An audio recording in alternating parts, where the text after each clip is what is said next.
Hey Scrapbookers, it's Vanessa here with my last process video using my April stash kit. And so I am just showing you everything that I pulled. And for this one, we are definitely going with a pink and yellow theme for sure. And it's a picture of my son and my daughter, and we were out at breakfast. And I believe this photo was actually when we were on vacation. So the first thing that I'm going to do here is take my background paper, which is this bokeh heart with yellow and pink hearts.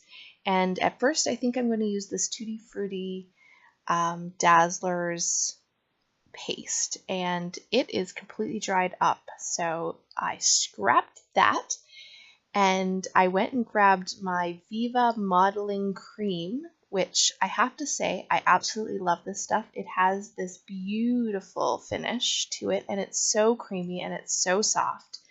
And so I'm going to end up using that with this line stencil, and I'm just putting this paste through the stencil, and I'm not being neat, and I'm not trying to be neat. I'm not trying to make the stripes perfect or anything like that. I really just want to add some texture, and I did not prep my page at all for this. I just am putting a very light thin coat, so it does not warp my paper or anything like that, and I'm just taking a light coat and putting it on the background paper of this layout. Most of it gets covered up. You see a little bit in the final, but I really just wanted the texture and the sort of shine that this adds to the layout.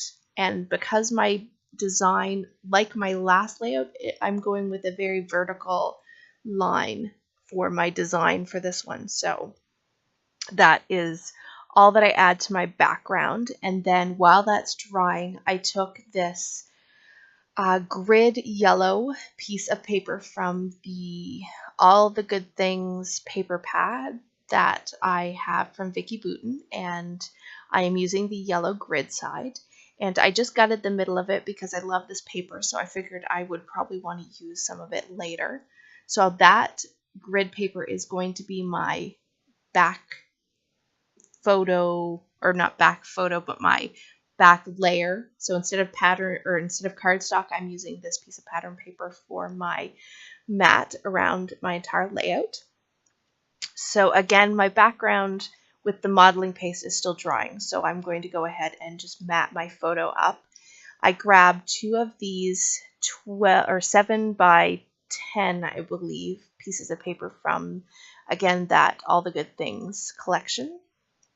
And I'm just going to put a photo mat around my photo with each of these pattern papers. I'm doing the pink first, and then I am doing the yellow. And I don't use a lot of pink with photos of my son, but because my daughter's in it, I am using pink. I don't actually mind using pink on boys' layouts, or flowers, or butterflies, which all of those things will make their way into this layout. So I am not really a boy, these are only for boy things and these are only for girl things. Sometimes I like to keep it where I'm using, sort of things that are like a boy kind of theme sometimes, but I don't stick to that rule for sure. I don't even consider it a rule. So you see here now my background is dry, and I really love the shine of that modeling paste. It's beautiful. I think I want to try to find some more of that modeling paste because it is beautiful, and I actually like that it does not dry up quite as quickly as this shimmers. I love the shimmers inks and the inklings and the creamies and all of those and the sprays, but the paste, I find they dry up really quickly, and so I actually like some of these other brands that I have a bit better for that aspect. But while I was talking there, I just built the layers for my background of my photo. I have just a journaling card that said, "You are my sunshine," and then I have a frame that I also put in behind my photo.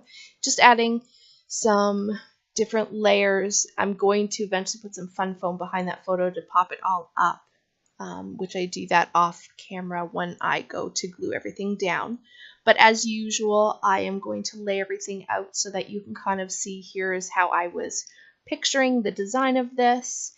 And you see me kind of put things here and move things and play with the placement of everything. And that's really how my layouts go. A lot of it is just I lay it down, I see if I like it in one spot, and then I move it to another. And so that's basically what I'm doing. I'm just trying to get the butterflies sort of scattered throughout using the pink and the yellow butterflies that I have cut. I have my title that's going to be at the very top. The pink thickers, I have those on a label, and that word that I spelled out is Cuties. And then I am going to take the October afternoon yellow tile stickers, and I'm going to write breakfast above Cuties. And so my title is going to be Breakfast Cuties, which you'll see in the still shots at the end. And for those pink thickers, I didn't have any eyes left. That thicker package is almost done. So I actually took a J and I cut the chipboard J little tail off. And so now it made a shorter little eye, but I really like the look of that in the title. I think it kind of makes it really playful, which is what I was aiming at for this layout. So the design of this is very vertical and it's a very simple layout. This did not take me long to do it all. Once I had it all laid out, I glued it down, and my last finishing touch was to take the rest of these asterisks from this Pink Fresh sticker sheet and put them in a few of the clusters, and that was it. So here's the still shots, guys, and if you like this video, make sure you subscribe and you can see what I create with my next kit. Talk to you guys later. Bye-bye.